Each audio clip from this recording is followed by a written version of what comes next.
Bugünkü mövzumuz maliyyə işinə həsr olunub.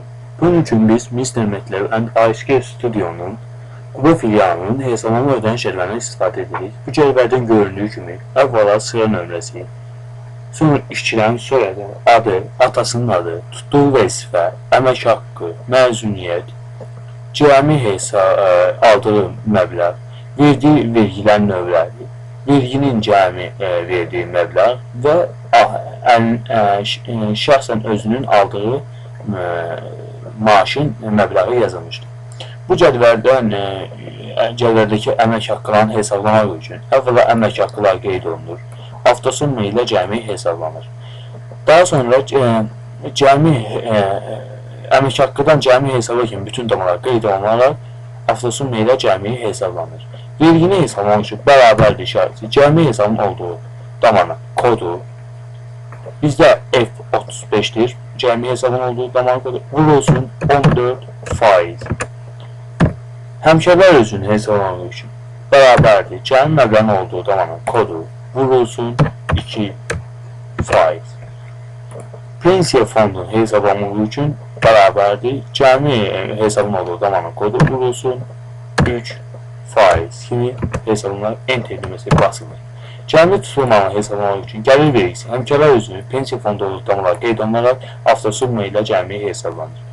Verilən məbləği hesablamaq üçün bərabərdir işarəsi cəmi hesablanan damanın kodu çıxılsın, cəmi tutulmanın damasının kodu və enter düyməsi basılır. Digər işçilərin də bu hesabda vergilərinin məbləğləri hesablanmaları və aldığı maaşın cəmi hesablamaq üçün gəlir vergisinə verilən məbləğ kimi bütün damalar qeyd olunur. Mouse'un sağ düyməsi basılır, kopyalat olunur. Digər boş damalarda isə bu qeyd olunaraq mouse'un sağ düyməsi basılır və start düyməsi edilir. Və bununla da bütün işçilərinin gəlir vergisi həmkarlar üzvünün pensiya fonduna verdiyi məbləğlər ortaya çıxır. Daha sonra bunundakı işçilərin bütün aldığı maaşlarının və verdiyi vergilərin cəmini hesablamaq üçün bütün verginin və maaşının damaları qeyd olunaraq boş bir damada avtosumma ilə cəmi hesablanır.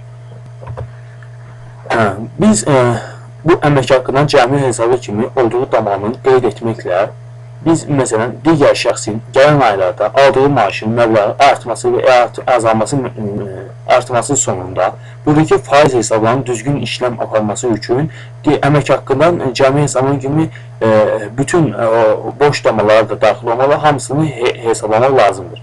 Məsələn, birinci şəxsin aldığı əmək haqqı il ərzində artaraq 600 manat olarsa, digər hesablarda da bu əməliyyatlar düzgün yerinə yetiriləcəkdir.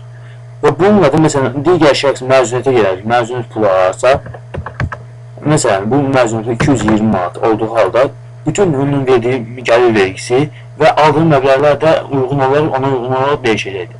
Digər şəxslərin də maaşlarının artıb azalması isə bu cədvəldə uyğun olaraq düzgün yerinə yetirilir.